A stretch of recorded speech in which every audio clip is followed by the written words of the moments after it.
Welcome to the Darkstream, VoxDay, voxday.net, and unauthorized.tv. Thanks for tuning in. Just waiting to see if we have any audio and video are good. PD's often the first to help us out there. Thank you. Raging Zoomer says so as well. We also have the unauthorized chat and super chats rolling. And today, I think the first thing we have to say is press F for the Saker. I've been a big fan of his work. I think he's done a phenomenal job of covering the Russian, Ukrainian, European situation. And you know, if you followed the Saker, or if you just read my stuff, which is, you know, informed in part by Andre's site, you were way ahead of anything in the mainstream media. I mean, what a gift.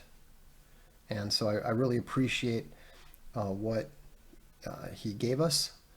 I really appreciate the way that he helped build up other writers who are doing also doing a very good job of covering the conflict, reporting news, opining, etc. You know, we're much better informed than we would be if it weren't for people like Andre and like some of the writers and YouTubers that he's helped support and make popular. And so,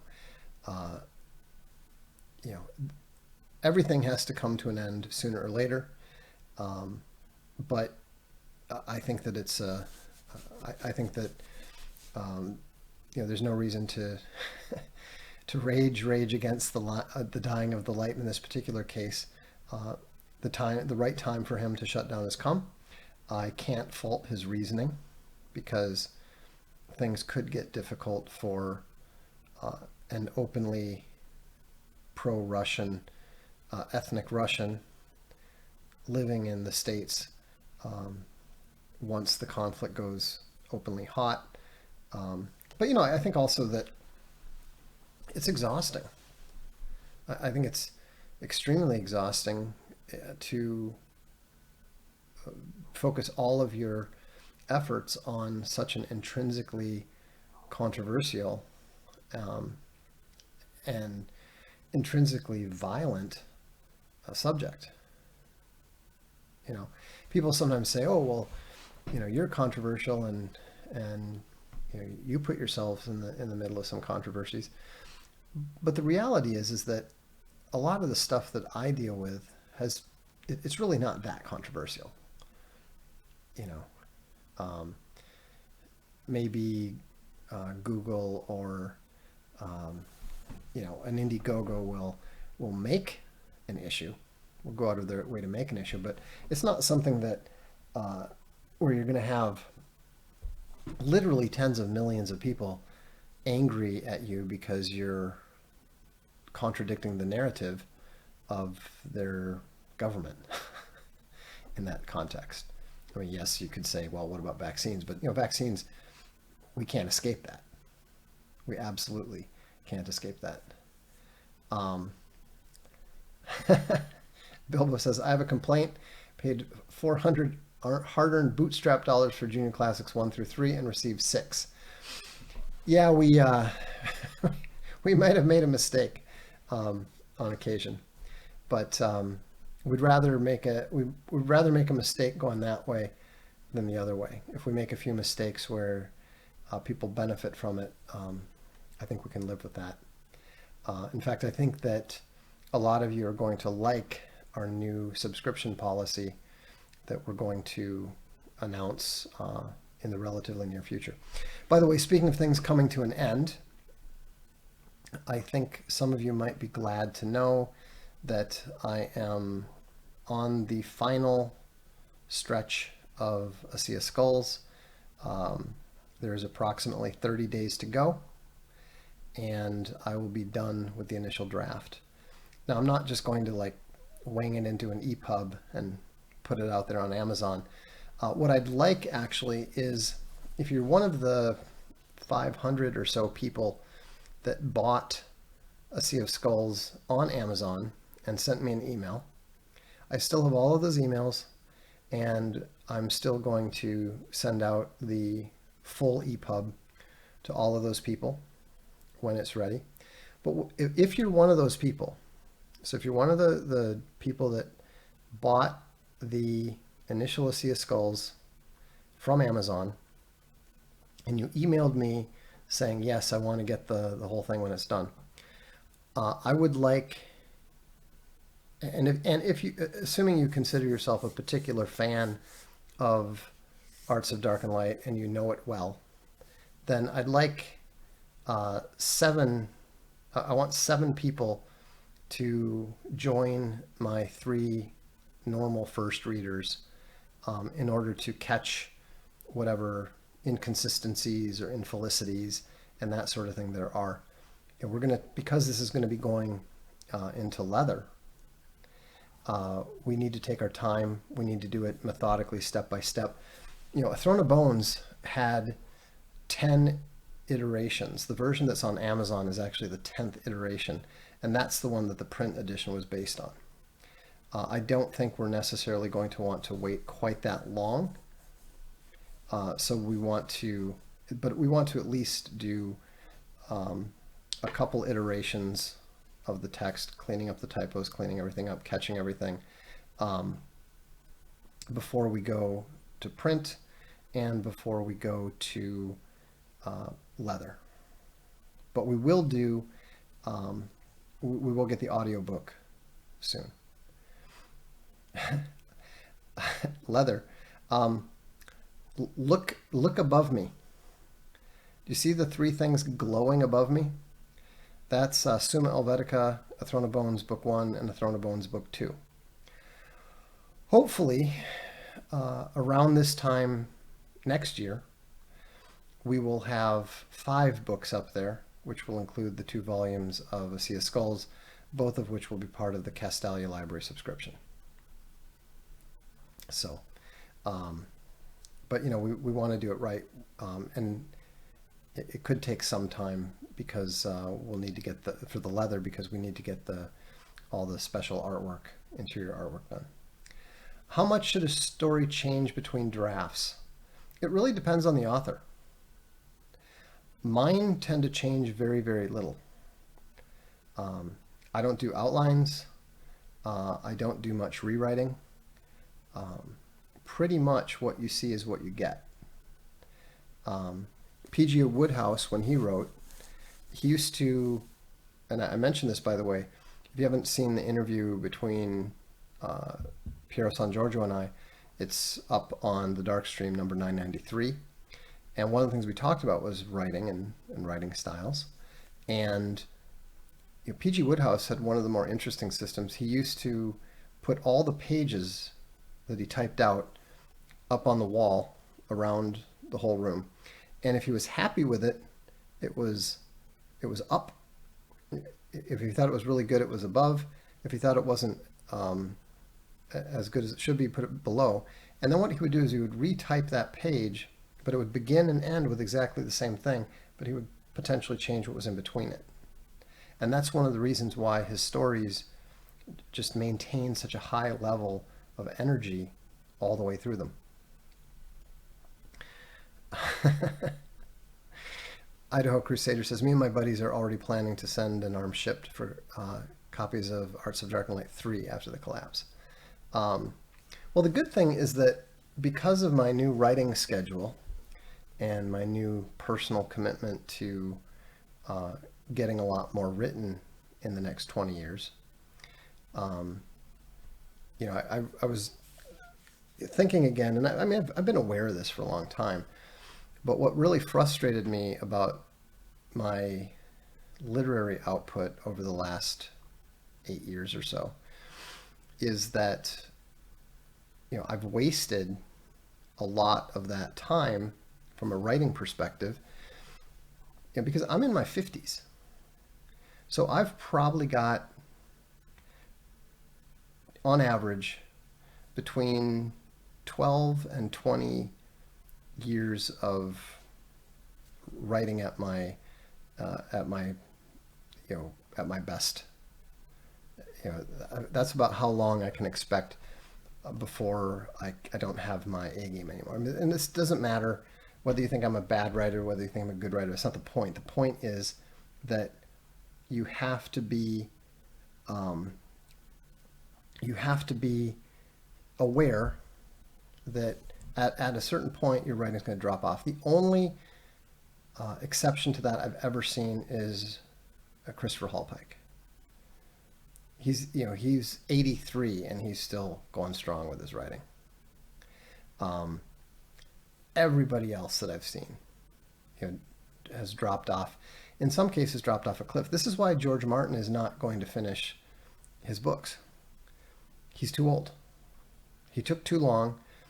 He created too many perspective characters, got himself into a bind, wasn't ruthless enough, ironically, wasn't ruthless enough to cut his way out of it, and now he's too old. So I don't want that to happen. I want to make sure that I finish Arts of Dark and Light the way that I want it, when I'm still writing at the same level I was before. And so I've set this goal of writing 1,000 words a day, and it's gone pretty well. I mean, today I wrote 2,000, not all of it on Arts of Dark, not all of it on the Sea of Skulls. I'm also writing the SSH book, and I'm also writing my first, for lack of a better term, we'll call it a literary novel. And so right now I'm on pace. Right now I'm on pace to write about 436,000 words. So, so theoretically, if I went right into the sequel to Sea of Skulls, I could have it done by the end of the year. That's not going to happen because I'm not going to go right into it. I'm going to write 2 other books first. But, if you only have so much time, which is true for all of us, you have to decide how you're going to spend it. I know I'm going to spend a lot of it with Space Bunny. I'm going to spend it with my family.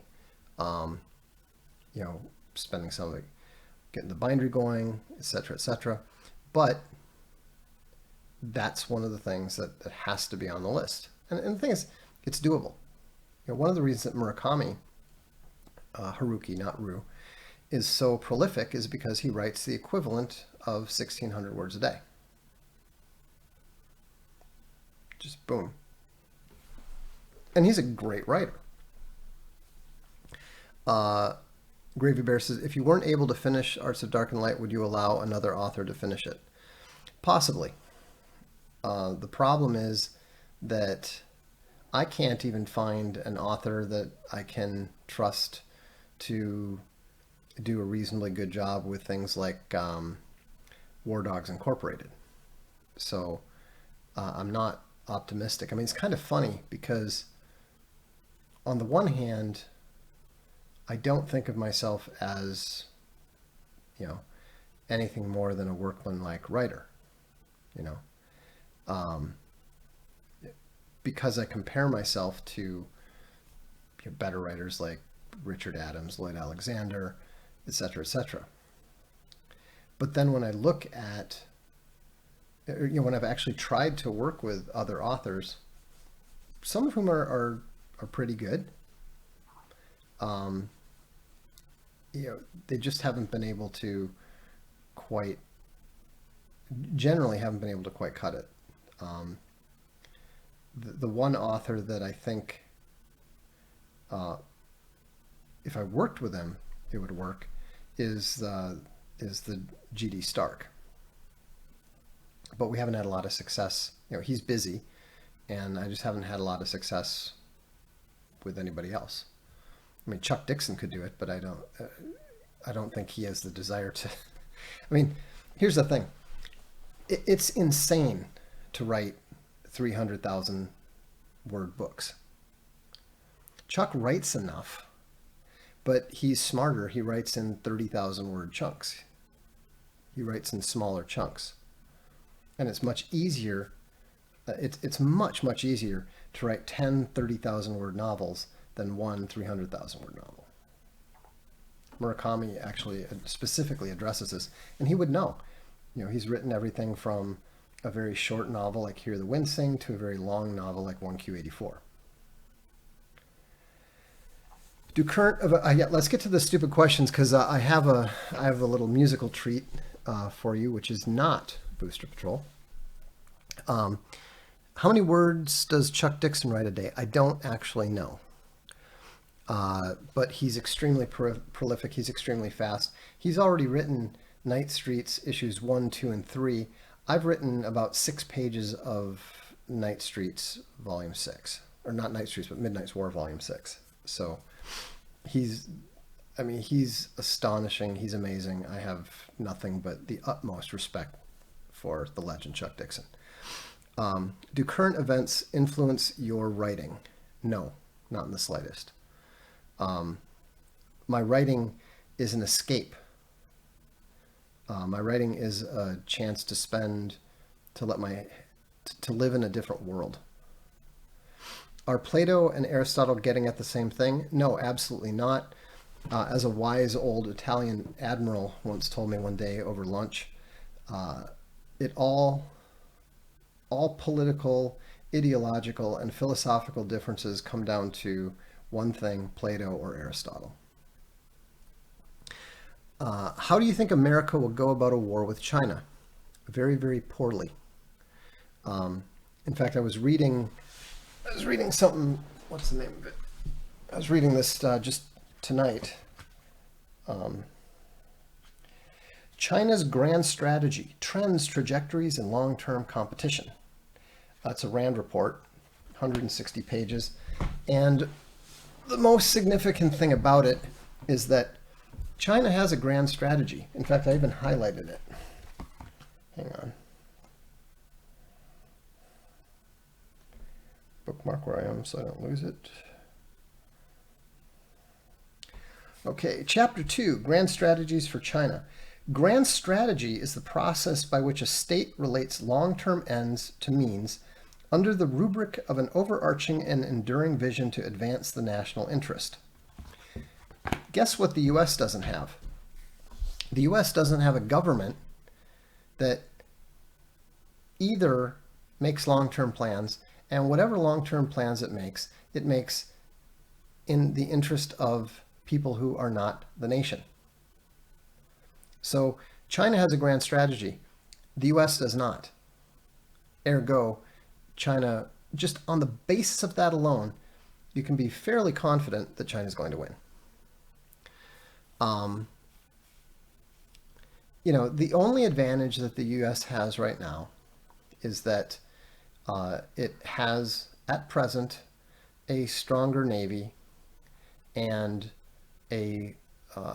which means a greater ability to project force.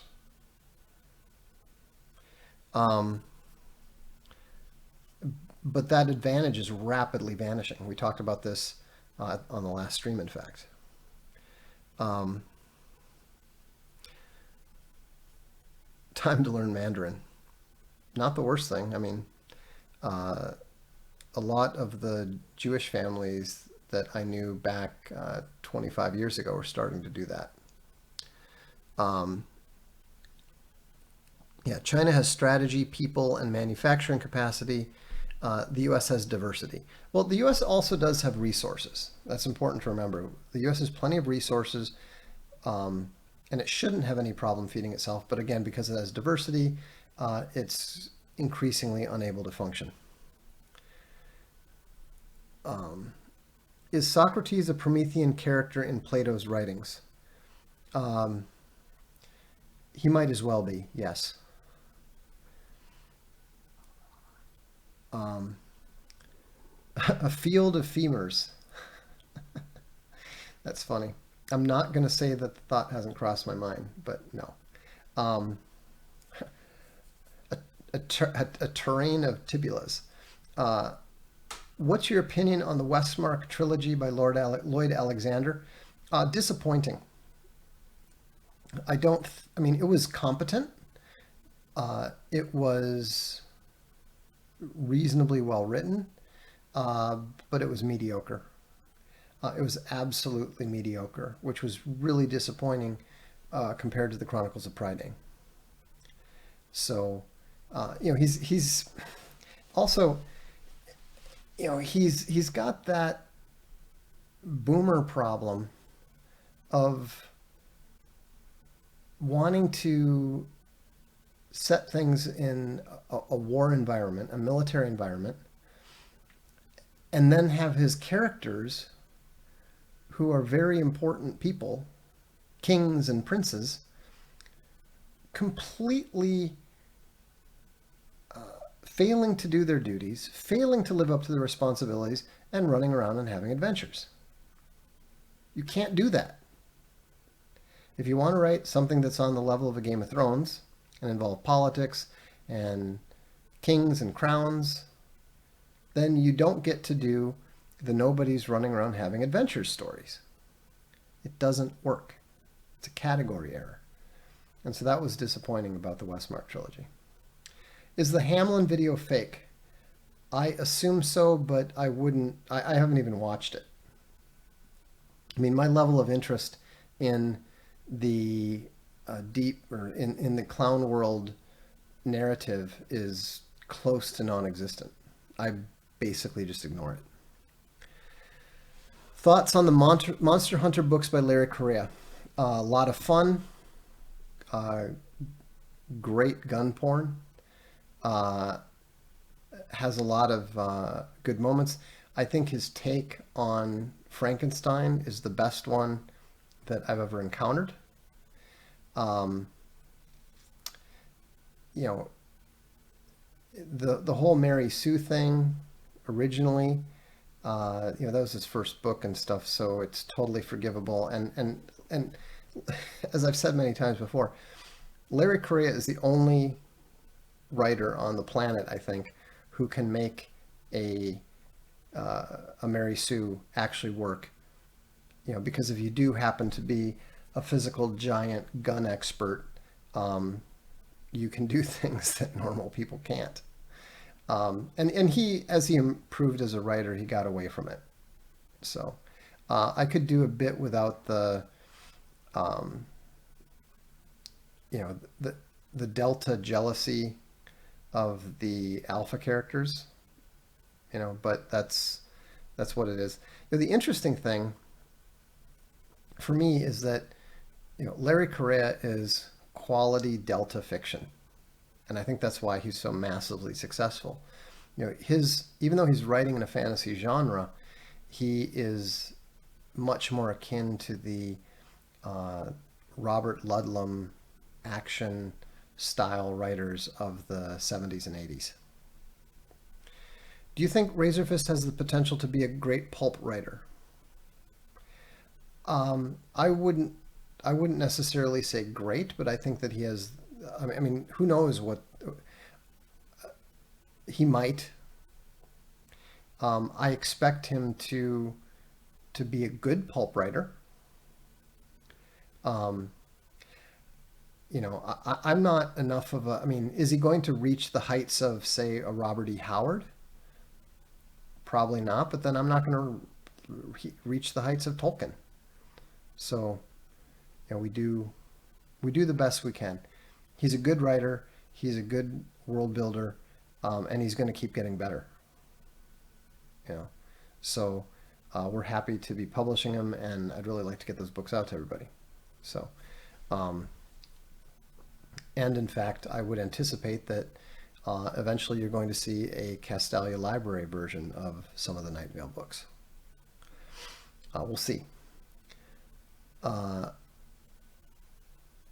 ID Prism says, if the Monster Hunter International series does improve, I'll have to check out the later books. Well, I've only read like 5, maybe 6 of them. I haven't read the latest ones, and I certainly haven't read any of those where he's let Sarah and some of the others play in his world. So, what did Chris say? Button in seat, hands on keyboard, 5,000 words a day. That's how you get paid.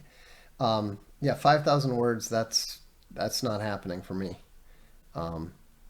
I wish, but I mean, 5,000. I don't think he's actually writing 5,000 words. I don't think he's averaging 5,000 words a day because, even as prolific as he is, he's not putting out, 6 books a year or anything.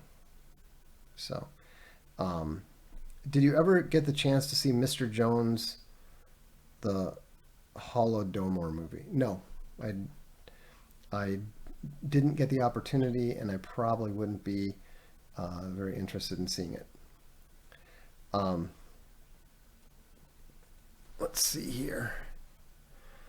Actually, let's go ahead and fire this up while we're at it. So, I was in a really good mood the other day, and so hold your questions for now. We'll take some more questions afterwards.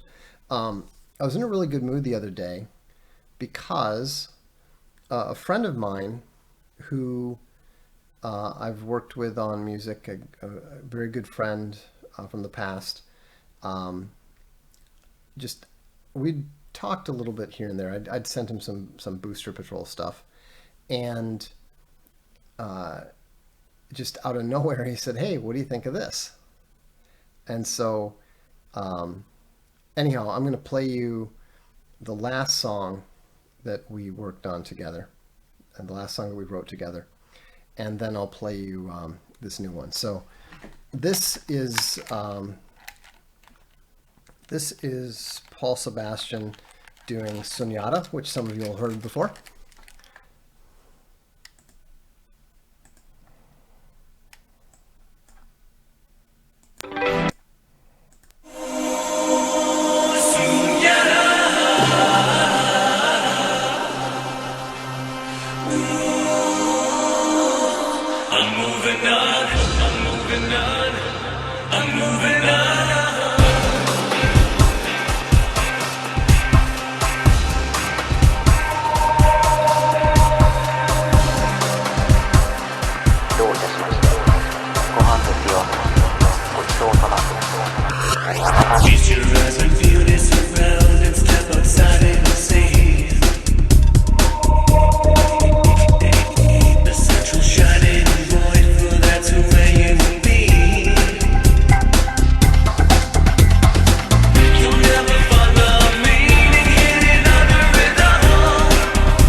anyhow, I put the Spotify link on there, so help them out and give it a listen or two if you have a Spotify account.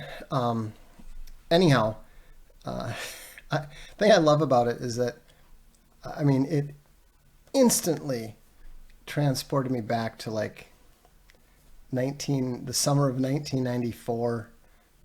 You know, heading out down to the beach, top down. You know, he's the second most musically talented person I've ever met after Prince. It was kind of funny. We were at his place. He's a good-looking guy, very particular, and so it always took him like an hour to get ready. And so a friend of mine, there's three of us that would always go out together. And so we would show up at his place and we just hang out while he got ready. And anyhow, one time there were some girls over who were going out with us, and they're kind of impressed with his studio. He had a whole room full of it. It was just a big studio, and they're like, "Oh wow, is he a good musician?" I said, "Oh, he's absolutely fantastic. I mean, he can play every instrument, but his best instrument is the flugelhorn." And I'm just making this up, And then he walks in and he's like, "Oh, what about the flugelhorn?" I said, "Oh, I just said that's your best instrument." And he said, "Well, I wouldn't say it's my best, but I have one right here." I mean, he actually did play the flugelhorn. So anyhow, he's not the guitarist that John Bradley is, or obviously that E-Rock is, but I think that's mostly because he's that's not really what he does. He can do a screaming guitar solo, or he could, back when we were in our early 20s, but I don't think he's played. I think this is probably the first time, based on some of our past conversations, I think that guitar is the first time he's picked up a guitar in 20 years. So, but that's why, people will sometimes say, "Why are you so, down on your voice? I mean, it's fine. I like it." Well, keep in mind, that's my friend. You got to know where you stand. And so, when you're used to your friend singing like that, you can't do that. You can't pull that off. So, but anyhow, thanks for indulging me. I'm just enjoying getting to hear some new stuff from him, and also, we're looking at possibly doing a metal remix of that, maybe a dance remix of that.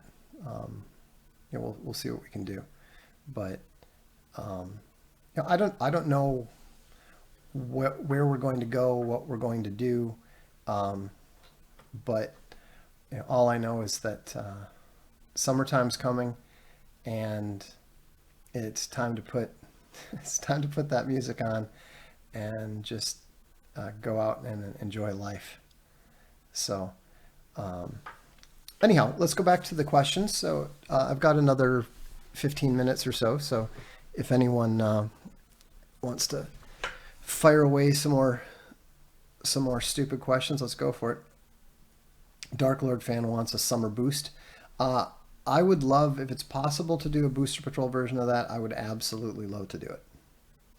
Retro wave. Yeah, that's what we'll call it. We'll call it retro wave. With many of us new to amassing leather books, do you have maintenance or oil advice for the leather? No, I've never done anything. Keep them out of the sun. Don't get them wet, and you should be good. P.O. Bear says, rarely catch live streams, usually late to the party. Is there a way to super chat offline? Well, the best thing to do is to just subscribe to Unauthorized. One thing you don't have to do super chats per se. What you can do is just charge up your wallet and email me a question and instruct us how much to take out of the wallet. That would work. Any way to get Sunyata besides ripping it from the stream? I think look up basic pleasure model on Amazon. Maybe somebody can pop that in the chat. Basic pleasure model Sunyata. They should have like 2 different versions of it on there. So, will Poland take Lvov? I assume so. How can I change my payment method? I have no idea.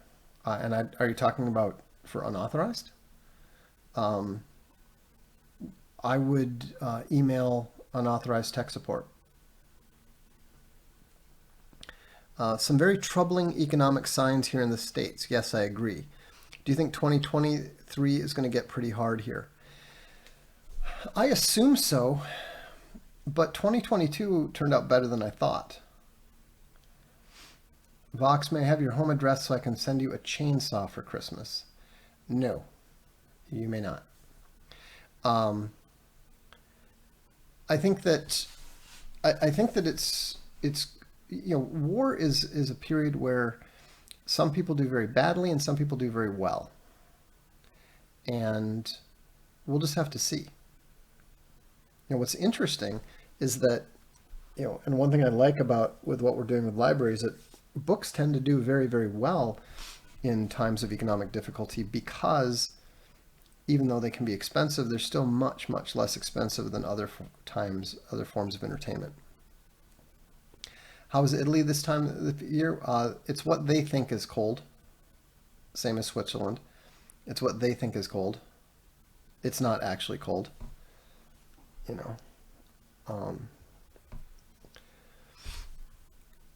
Would you ever consider doing a high quality Castalia clothing line?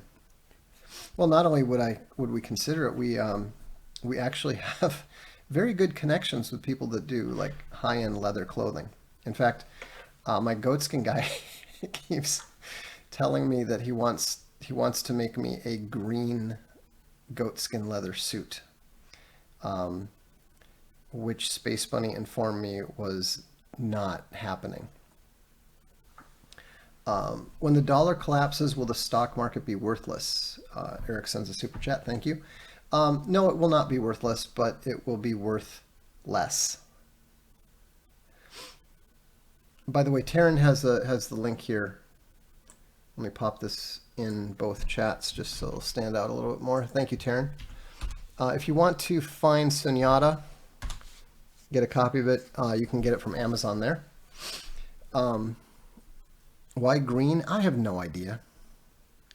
I have no idea. Would like a quality brown US-made leather jacket. Well, these would be Italian leather jackets, so. Are you avoiding my stupid questions? I didn't see it, so no. Any experience with Red Wing shoes? None whatsoever. How do you think silver will do this year? I think that silver is going to drop to around 21 and then bounce up to new highs.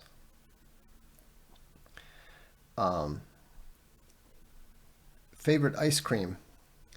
My favorite historical ice cream is Valley Forge Fudge, made by 31 Flavors in 1976. Barring that, I just like any chocolate fudge brownie type thing. When will you launch the crowdfund for your advice column? Stop playing hard to get. How would you even do a crowdfund for your advice column? Well, this makes no sense. When was the last time you had Taco Bell? That was in, I believe, October. There's a Taco Bell in Barcelona. Are Dragonlance Chronicles and Legends trilogies considered good writing? No, they're they're considered. I mean, they're good writing for game. What used to be denigrated as game tie-in novels, um, but they're pulp. They're good, solid pulp. Um, is that Kingmaker and Titan on the bookshelf? Uh, Kingmaker, yes, not Titan. Next to Kingmaker is Samurai and um, Conquistador, and then with ASL above it. Does the Nobel Prize signify any value in today's world? Well, I think they give you $1 million when you win it, so there's definitely value. The Nobel Prize is and has always been complete nonsense. Um, it's it's absolutely absurd and signifies no value of any kind besides the money attached to it. Who does the NFL want to win the Super Bowl? Well, let's see. I expect. I just read the fixes in, uh, and so um, if you look at the history, I think that uh, the story being two black quarterbacks, so there's no obvious winner either way. Um, Philadelphia would be considered to be the black team and Kansas City to be the white team. But I don't think they're interested in Nick Sirianni winning a Super Bowl uh, right away. And so I would, given that they're calling it the Andy Reid Bowl, I'm pretty sure that Andy Reid is going to win the game. You know, I mean, no, or I should say, I'm pretty sure the thumb on the scale will be favoring Andy Reid and the Chiefs. That doesn't mean that they'll win, but it means that that's who the NFL will be helping out. So, um, Philadelphia Bear says the Eagles got this. Well, the one possibility, like if the Patriots were in it, I would assume the Patriots because that whole meta narrative of wartime, et cetera, et cetera. So it's possible that the Eagles would be symbolic in that regard. But again, they've been billing this as the Andy Reid Bowl, so I think that's the narrative. I think that's the storyline, and also, I think it's possibly reward for the Chiefs taking a dive against the Bengals last year. Is there a place you miss visiting in the States? Uh, I miss what it was. I don't know if it's still like that, but I do really miss where we lived in Florida.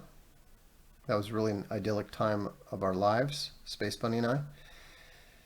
And I don't miss Minneapolis in the slightest because the last time that I went back, it was so totally different than what it had been that I had no interest whatsoever. Um, but I do miss, there's just certain specific places.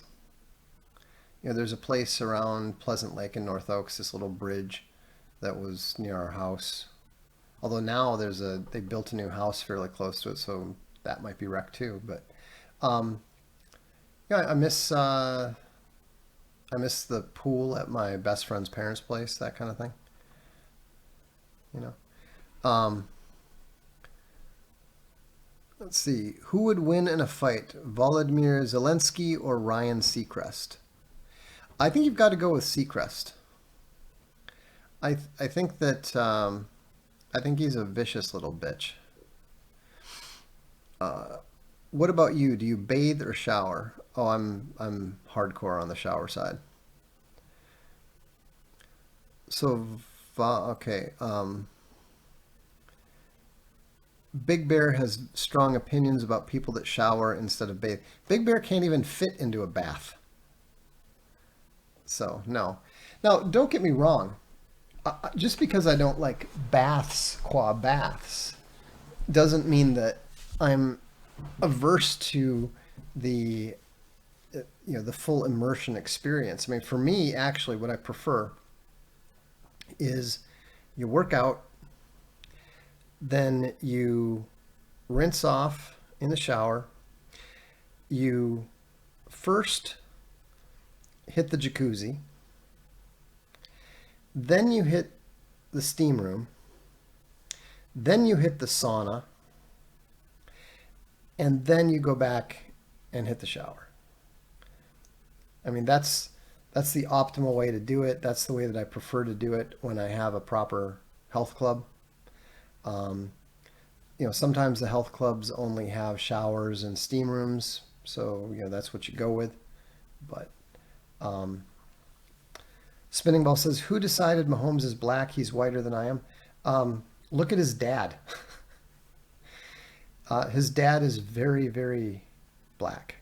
Pat Mahomes, pitcher, Minnesota Twins. So, I don't understand the shower bath thing. Why not do both like the Japanese? Exactly. And in fact, not just shower, but not just a bath. It should be a jacuzzi bath. And it shouldn't just be a shower. It should also be a sauna and a steam and then a shower. That's the right way to do it, in my opinion. Have you played Escape from Tarkov? No, I have not. Going to Minneapolis now requires one of those speeches kings always make in the movies. Yeah. Warriors, come out and play. Anyhow. Big Bear is going hard against baths? Somebody else just said he was going hard against showers. So, what is your favorite board game? Advanced Squad Leader. After that, I would say Divine Right, Kingmaker. If you could have the voice of a famous singer, whose would it be? I've never actually thought about that. Probably the guy from Alphaville. I think he's got great range. I like the quality of it.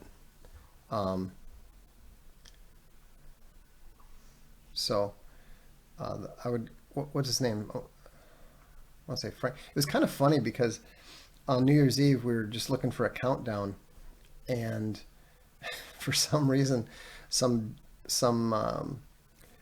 German channel came up, and it was some New Year's Eve celebration in Berlin, and the guy that was on stage was the guy from Alphaville. It always throws me a little bit that he's actually famous in Germany. A favorite band from the 80s? Well, my favorite band at the time was Duran Duran, 100%. Had all the B-sides on tape, etc., etc. My other favorite band was Alphaville, but I listen to more Alphaville now than I listen to Duran Duran. Marian Gold, that's it. Definitely Marian Gold. Are there any good living theologians? Not that I know of. Not that I take particularly seriously. Chris Cornell's got a great voice, no question, and it's a cool voice. But yeah,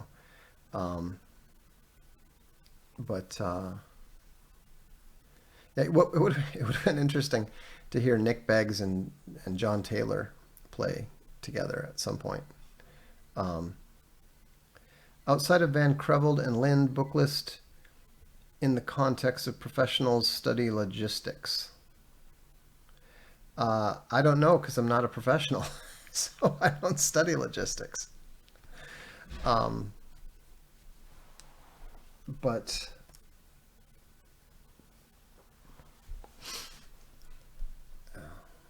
that's a good question. I don't know. I'm more into strategy.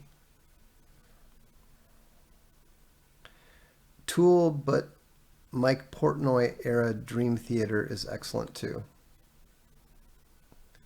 Okay. Do you have a hard time going to churches being so high Q? Churches tend to preach to the lowest. Yes. it's to be honest, I have a very hard time sitting and listening to anybody talk. Um, sometimes it's because the person genuinely doesn't know it any better. Sometimes they're just talking down to the audience. Um, I basically avoid lectures and sermons as much as humanly possible. Do you have any hard-hitting rhetoric for New Ageism? I actually read that in the SJW sense, like, so who's being ageist? But I would just say Satanism light uh, isn't any better than than the hardcore stuff, than the real stuff. Have you seen the video Rain Man? No. All you have to do is say, have you seen the video? The answer is always no. I don't know how many times I need to say this. I have not seen the video. I don't want to see the video. Don't send me the link. Would you classify the Russian strategy as a type of maneuver warfare? No. Is it something unique? Well, it's not unique. It's actually in some ways very similar to the way that the U.S. fought in World War II. Go ahead, make contact, move the artillery up, blow the hell out of them. Repeat as needed. I'm sure they'll come up with some fancy term for it at some point in time, but it's not really, it's just very, very patient. And where it is similar, the one thing that is similar to maneuver warfare is that they fundamentally ignore the idea that territory is intrinsically important. Is Wrangler Star done with UATV? I don't know that he's ever actually been properly with UATV. I think he's just happy having stuff use as a backup. But yeah, if you, I wouldn't consider him an active UATV creator. I love the talk that you had with Piero San Giorgio. Will you do more vids like that? Yeah, certainly. He's a good friend, and he's going to be joining UATV soon. So we actually plan to do one sporadically. Have you read any of Dr. James White's books? No. Offensive attrition. That's one way to look at it, but that's not exactly a new strategy. Our focus is going to be to kill the enemy. Not exactly a new idea. Any idea when the watches will be made? We haven't done anything on that front. I do need to call the guy. For some reason, he actually sent me an extra one. So I've been trying to return it to him, but I haven't actually gotten a hold of anybody. So Piero San Giorgio seemed a bit sympathetic to Jordan Peterson. I doubt it. Do you think that he knows how much of a grabbler Jordan Peterson really is? Yes, I'm certain that he does. Pierre's the kind of guy who, prefers to look at people's good sides. Will the globalists be punished in our lifetime? Yes. We're in the process of seeing that now. There's a reason why they're so desperate. There's a reason why they're freaking out. So anyhow, I need to get going, but thanks very much for the questions. If you get a chance, check out Paul Sebastian's Summertime on Spotify, and I'll look forward to seeing you at the next Darkstream. I'm Vox Day, and this is the Darkstream.